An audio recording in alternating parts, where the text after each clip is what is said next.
กับทักทายสบายดีเบิดสุขุสุคนเนาะบ่ว่าอยู่ภายในหรือต่างประเทศพี่น้องเอ้ยมื้อนี้ก็บรรยากาศยามแลงพี่น้องอยู่บ้านตอกพี่น้องเอ้ยมาเล่นน้ำหมูพี่น้องเอ้ยก็มานำเบาเจ็บอ่ะทายนะเจ็บ สวัสดี ทักทายเด้อ สวัสดีพี่น้อง อันนี้คือมาลินน้ำเราพี่น้องเอ้ยแต่ว่าเมื่อกี้นี้ก็ได้ลมกันได้หยังนะแต่เราก็เคยเบิ่งทีมงานเฮาอันน่ะเพิ่นก็ว่าอยู่นี่ก็มีคนแบบต้องการคุ้มช่วยเหลือว่าซั่นซะอันน่ะว่าบ่มีที่อยู่อาศัยแล้วก็ที่สำคัญเป็นตาบอดพี่น้องเอ้ยความจริงเป็นแนวใดเฮายังบ่ฮู้แต่ว่าสิไปเบิ่งตัวจริงเลยพี่น้องเอ้ยโอเคไปเบิ่งตัวจริงเลยพี่น้องเอ้ย ไป ทุกคนเลยตอนนี้เบาตูนแล้วก็เบาเจ็บมาหอดเพื่อนหลังนี้แล้วพี่น้องก็ตาม FC เพิ่นบอกพี่น้องเอ้ยก็สิเข้าไปถามแล้วก็สิเบิ่ง สบายดี อันนี้เป็นเฮือนของเพิ่นอยู่พี่น้องเอ้ยแต่ก็รายละเอียดเป็นจะได้แล้วก็สิเข้าไปถามนี่ผู้อยู่นี่เลยพี่น้องเอ้ย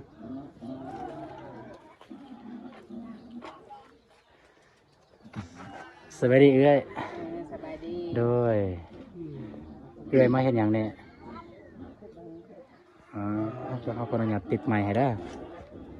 คนอนุญาตเด้อ ว่าดังๆเลยเลยว่าเฮาว่าแง่งได้บ่ แค่ อันนี้กับอันนั้นปากคอย โอ้เป็นป่าอย่าบอก เออ ปกตินี่เราอยู่คนเดียวบ่ คนเดียว โอ้ อ่าแล้ว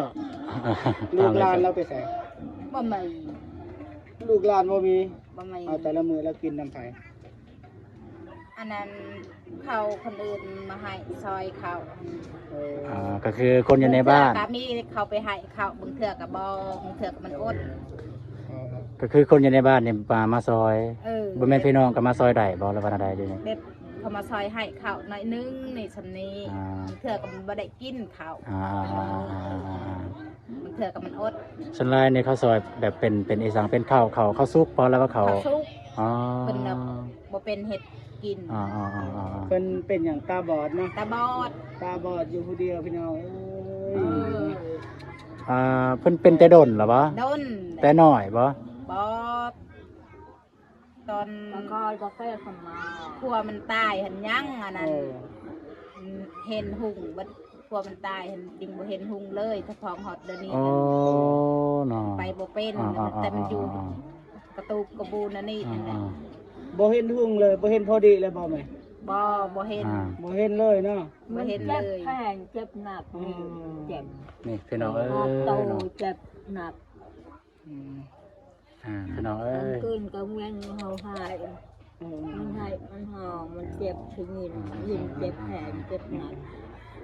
กินกูบด แสดงว่าตะกี้เนี่ยเพิ่นเนี่ยมีแบบเคยมีครอบครัวเนาะ แต่ เคยสร้างครอบครัว ยังครอบครัวเดี๋ยวนี้ครอบครัวเราตายครอบครัวเราคนตุ้ย คนตุ้ย เออ ไปได้เสีย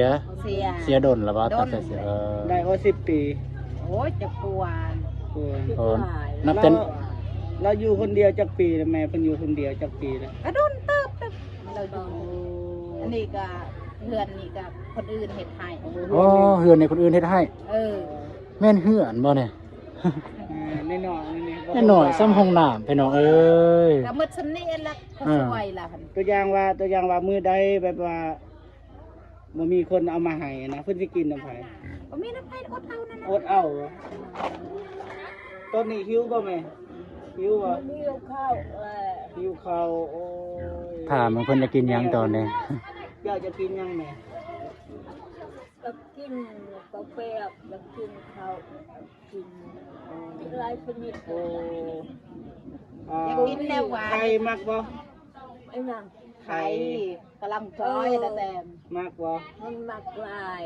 ลาย มักเลยเพิ่นว่า วัวกล้วยก็อยากกินหมูไก่ อ๋อ ก็อยากกิน พี่น้องเอ้ย ในบ่มีเฮ็ด บ่ แนวใด มีตังเงินคำก็บ่มี อ่า อืม มีที่ อ่า คำ พี่น้องเอ้ยอันนี้ พี่น้อง ก็อยู่ เรา บ้า อน ยู่ ต่ คน อ เดียวพี่น้องลูกหลานก็บ่มีมีแต่คนในบ้านเอาของกินมาให้แต่ว่ามื้อใด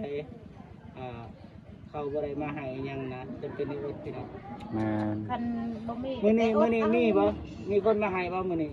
มีบ่ ไว้ไงไว้ดังแต่งงานเกิดแต่ มีบ่ ตัวนี้ก็โด ลม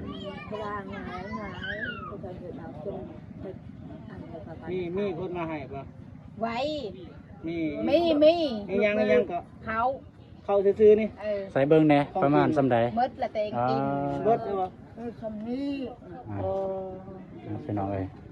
เพิ่นอยู่นอนผู้เดียวเนี่ย เดี๋ยว คือมุ่งผ้าห่มเป็นหยังของเราเองบ่แล้วก็เขาเอาให้กันเนาะ โอ้ทางนั้นมัน ของสาบานเอาให้บ่ นอนกลางคืนหนาว ข บ่ องสาบานเอาให้บ่เนี่ย โอ้มันหนาว สวย ให้มีคน อ่า หนาว อ๋อพี่น้องเอ้ยซ้ แล้วบ่มีหยังแล้วพี่น้องมีน้อย ำก็ซ้ำว่าอยู่ในห้องน้ำแล้วพี่น้องซ้ำนี่เนาะ เวลาแม่จะทายนักก็ยังทายอยู่ใส่ เป็นโดไอเราลงพนา โอ้ อ๋อ เวลาปวดทีปวดเนี่ยก็ทายอยู่นี้เนาะ พี่น้องเอ้ยเวลาเพิ่นอยากเข้าห้องน้ำขอโทษขออภัยเด้อ ทางนี้ เวลาเพิ่นจะเข้าห้องน้ำเพิ่นก็อยู่นี่เลยพี่น้อง ว่าทำไมอัดก้อย อยู่ห้วยด นี่ ำกัดสัน พี่น้องเอ้ยก็ซ้ำเป่าตูนไทยแล้วซ้ำห้องน้ำพี่น้องเอ้ย ก็จะให้อำไอก็จะให้ อืม ให้ให้ นี่เฮือนซานบ้านซองเพิ่นก็ติดคอกหมู่พี่น้องเอ้ย แม่นประตู นี่เฮือนซานก็ ได้แล้วแม่เลยบ่ได้กินข้าวก็ให้ไปต้นบ่เห็นพอดีเลยบ่แม่ อังเราจะให้จะให้ เอามาบนตัวเพจคิดยังไงบนตัวเพจ ต้นดิกาแฟอะไรบ่ตูน ก็เพิ่นว่าเพิ่นจะกินหยังแล้วเมื่อกี้นี่ คุ ก็ ณจะกินนาวาน นาวาน คงกินนี่ยังก็ได้ที่กินได้นะแม่เป็นหิว ก็มันแต่ว่าก็ออกไป ให้ ซื้อ ก็เองกินได้ แต่ว่าเฮาก็บ่ได้เตรียมโตอพี่น้องคัน แม่ บ่เก็บกับบ่ตูนฮู้นี่สิถือเครื่องมาให้มื้อหน้าเด้อ เดี๋ยวจะถือเครื่องมาสองมาให้ มื้อหน้า เขาก็ประมาณว่ามือหนึงก็ยังดอก มือสอง เพราะว่ายังเฮาบ่ได้เตรียมโตอหยังนะแต่ว่าเฮามาลิดน้ำหมูแต่ว่าหมูบอกให้ไปหาเพิ่นน่ะนะ งาน หมูเฮาเบิ่นนี่เด้เป็นคนนั่งอยู่หั่นนี่เด้เด็กผู้ชายนะ เราเคยมีลูกวะ มีตะกี้เห็นมีหักลูกมันตายหมด ตายเบิดเลย ตายแบบแล้วฮู้บ่สาเหตุที่แบบเราตาบอดเนี่ยยันอหยังเป็นน้ำหีน้ำข้องบ่หรือว่า เป็นน้ำหิดคลองอะไรแล้วคลองบกแกอันนี้ โอ้ ก็ อัน อ นี้ ยู่ไปนั่นน่ะอันนั้น เป็นน้ำหีน้ำข้องพี่น้องนี่คือคุ้ม แม่อยา เสื ก อ กิน แล้ว ข พี่ น น้อ ม ง บ่อยากบ่ ที่มืดอยาก อยากเบิดนะโอ้ อืม มืดอยาก สารประมาณนี้เด้อพี่น้องเบิ่งสิขออนุญาตถ่ายทางนี้เด้อ เดี๋ยวเขาสิถ่ายในแรงพี่น้องเราได้อายุจักปีแล้วประมาณเนี่ย ได้ปีอายุใหม่แต่มา ประมาณ กูข้าจอมอายุกูข้าก็จอม ขอบ่ฮู้อายุ เราบ่ฮู้อายุเนาะก็ประมาณมองได้บ่60หรือ70 60 บนนั่นนี่60 70เลย อืม อายุใหม่เป็นว่าตัวเองบ่ฮู้ บ่ฮู้พี่น้องอายุก็ประมาณอยู่มอง60ก็อายุเราอยู่ผู้เดียวพี่น้องคือทางหลังฝนก็คือพี่น้องเห็นนั่นแหละเนาะ แม่ คันแม่นยามฝนยามหยังก็สิพามาไหนเลยพี่น้อง ปัญญามพ่นกับมันพระมืดนั่นแหละ บ้านเราบ้านเย็นหลบ เอ้ย นะ เป็นพี่น้องกันบ่แต่ว่าเพิ่นหั่นบ่มีผัวบ่มีลูกหลานบ่มีเลยเนาะ เบา แล้วเป็นพี่น้องทางใดซั่นกับอันไหน คอย กับ ว่า แม่น นำจุพอ โอ้ พอเขาทางใดพอ พอคอยกับอันนั้นคงอันนั้นแม่ตัวนี้นะ อ๋อพ่อของเอื้อยแล้วก็แม่ของแม่ใหญ่นี่ เป็นเอื้อยน้องหรือว่าไอ้น้องกัน แม่น อ๋อก็คือพวกเจ้าก็เป็นเขาเอิ้นว่าหยังน้าสาวหลานแม่ อันนั้น น้าสาวหลาน แบบแม่มีบ่มื้อที่แม่บ่ได้กินข้าวเคยมีบ่ มี มีบ่ นี่ บ่กิน ตอมัอดก็อด บ่ ตอน บ่มีคนมาให้นี่นะมีบ่ เวลาคนไปให้ไปส่วนไหวกับคนอดนั่น โอ้ ๆไม่ได้กินข้าว ไอ้ต้นแม่เอ้ย ตอนน่ะ จังได๋ล่ะแม่ เขาอยู่กับเขาให้ข้าว เรากินจังได๋ได้วันนี้เนาะ อืม มีแต่ว่าไปบ่ ก็แต่แบบออกไปซื้อแล้วอยู่นี่คืออยู่บ้านนี่แหละ แนวกินแนวอยากมีบ่เท่านี้ เอ๊ะก็มี เขามีขายบ่ล่ะมีบ่ ลุง ขายแบบประเภทเครื่องขายแบบใดของ เป็ กิ ด น ป แบ ลา บใด ทูไก่ อ๋อเรากินได้บ่ ได้ ประเภทซีนนี่แบบย่านเราย่ำบ่ได้นะขอโทษเด้อ เรางามไม่ยึดยา อ๋อ นาวานแต่เองก็จะกิน ไม่ได้ว่าทีมงานเฮาสิไปสื่อเพิ่นนะ เดี๋ยวจะกลับมาเด้อ เดี๋ยวกลับมา เดี๋ยวจะไปซื้อก่อนแล้วจะกลับมา เด้อ โดย อ่า ไปก็เด้อแม่เด้อ ขอบใจ เดี๋ยวที่สิออกไปหาของกินก่อนแล้วจะเอามาให้ก็บ่ได้หลายดอก แต่ก็ซ้ำที่มี ยาเว้ยพี่โบ ตอนนี้เฮาทานเรียบร้อยแล้วพี่น้องเอ้ยมันแต่ว่าสิมาเลือกของกินของอยากพี่น้องอ้าวมีปลาทูมีตีนไก่มี แม่เพิ่นสิกินอันนี้นี่เพิ่นสิกินได้อันนี้นี่อันนี้ได้ ก็ตัวนั้นแหละเปิดเบิ่งหันไปเนี่ย มาที่จะฟังเราซื้อหยังก็ได้ ที่แบบว่าปะดนๆนะ อ๋อก็ประเภทน้ำหวานแล้วเหลือกระซอยเขาละเพิ่งจะไปเลือกเอากระซอยจะเลือกของกินเลย ก็เสียเลย พี่น้องเอ้ยคือแม่ใหญ่เมื่อกี้นี้ก็เบิ่งเราคือสิกินยังบ่ได้ดอกเพราะว่าแขวก็เกือบว่าบ่มีแล้วพี่น้องเอ้ยมันแต่ว่าสิเอาเล็กกระซอยพี่น้องมันแต่ว่าสิเอาเล็กกระซอย เอา นี่ ผมกินไปหาบ่เคยบ่ เฮ้ย สบายดีสบายดีไหมคะทักทายสบายดีแน่ สบายดี แม่ แม่อันนั้นแม่เคยเอาของกินไปให้ แม่ขาไล่เครื่องเลยไล่มูลขาเลยมันถือเท่าได 160 อันนี้เท่าไหร่นี่ 10พัน ฮะ 10พัน 60 แสนสี่ แสนสี่จากก่อนเจ็บมันทุกคนเอ้ยสำหรับเครื่องของเขาก็ซื้อเรียบร้อยแล้วกระจายเรียบร้อยแล้วแต่ว่าสิกลับไปหาแม่ใหญ่เก่าพี่น้องโอเคเจอกันญี่ปุ่นเลย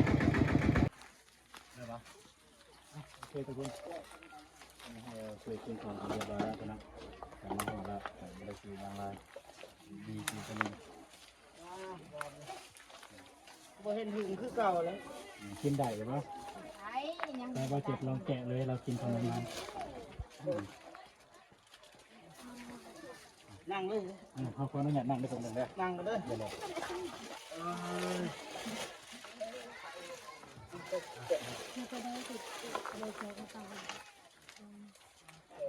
รอเพิ่นบ่เห็นหุง ก็พูนกี่แจ จ้า ขนมจ้าจ้า จ้า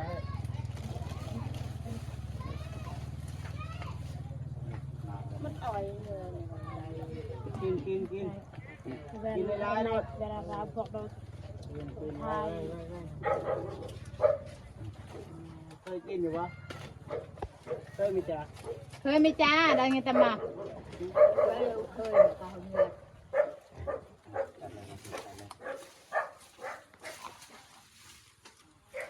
แข่งนะขนมนี้พ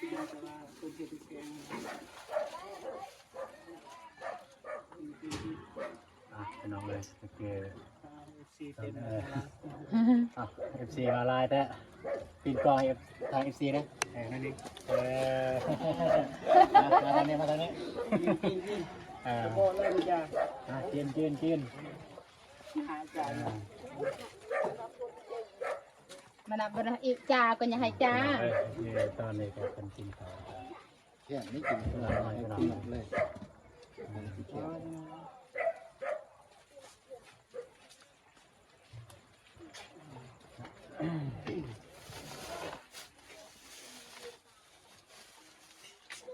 เขียนพ่อได้กิน โอเคตอนนี้เบาเจ็บกับหมอบของกินพี่น้องเลย ต้มดังนะจ้า คือจักสิให้ภัยให้เพิ่นเลยเมียนย่านเลยเมียนอยู่ในเฮือนเพิ่นเลยกะสิทายเข้าถ่ายอยู่ไหน เอา พี่น้อง กำลังใจเอามันเจ๊เอาเนาะเอาอ่ะ no ขนาดกะซ้ำประมาณซ้ำห้องน้ำพี่น้องเลย นี่อันนี้นี่อ่ะ แม็กมี่ หนังขนมเพราะ กำลังแค่ โอเคทุกคนเอ้ยอันนี้คือทางลังของเฮือนแม่ใหญ่นี่พี่น้องเอ้ยทางลังนี่ก็เป็นมีกกใหม่ทางลังแต่ก็โอ้พี่น้องเอ้ยเฮือนซานบ้านซองเพิ่นเฮือนนี่ก็ของสาบานเพิ่นเฮ็ดให้พี่น้องมันก็โพดอีกพี่น้องเอ้ยนี่เฮือนเราก็ติดคอกหมูพี่น้องเอ้ยนี่มันติดกันเลยพี่น้องนี่คอกหมูอยู่นี่นี่เฮือนเราตัวนี้นี่ลังนี่พี่น้องเอ้ยกลับก่อนเด้อแม่เด้อเดี๋ยวพวกลูกกลับก่อนเด้อคันแม่ฮูเฮ็ดกินหั่นก็เฮ็ดกินเด้อด้วย ใจสบายดีสบายดี ขอบใจเลยนะ พวกลูกกลับก่อนเด้อ ประมาณนี้เลยพี่น้องนะ กลับก่อนพี่น้องเอ้ยเพิ่นก็นี่ปกติก็เป็นจังซี่บ่ บาร์นักเราเจ มาแล้ว2คนโอ้พี่น้องเอ้ยเพิ่นก็ว่าเฮามาหลายคนพี่น้องแต่ก็มาแต่2คนมาแต่ว่ากาสิขอตัวกลับก่อนเด้อแม่เด้อขอตัวกลับก่อนเด้อสู้ๆเด้ออย่าคิดร้ายใจ โดย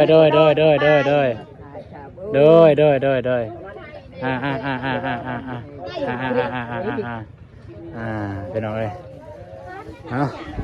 พี่น้องเอ้ย สำหรับคืนนี้ขอกล่าวว่าสบายดี ทักทายนะ สบายดีเด้อต้นนี้ โอเคทุกคนคือเขาถ่ายเมื่อกี้ในมันยูเบิงนี่พี่น้องแต่ว่ายูเบิงนั่นเนี่ยมันลุกหมดแล้วพี่น้องเอ้ยนี่อันนี้ก็คือคอกหมูอยู่นี่หมูขี่ใส่เหนียวอยู่บนนี้เลย พี่น้องเอ้ยโอเคทุกคนสำหรับคลิปนี้ก็สิขอตัวจบอยู่บนนี้เลยเด้อคลิปต่อไปสำหรับคลิปต่อไปทีมงานเราได้เคลื่อนไหวยังก็สิได้อัปเดตให้ FC เบิ่งพี่น้องเอ้ยสำหรับคลิปนี้ก็ต้องขอบใจที่ผู้ใดที่เบิ่งแต่ต้นจนจบพี่น้องเอ้ยก็เนาะขอบใจเด้อ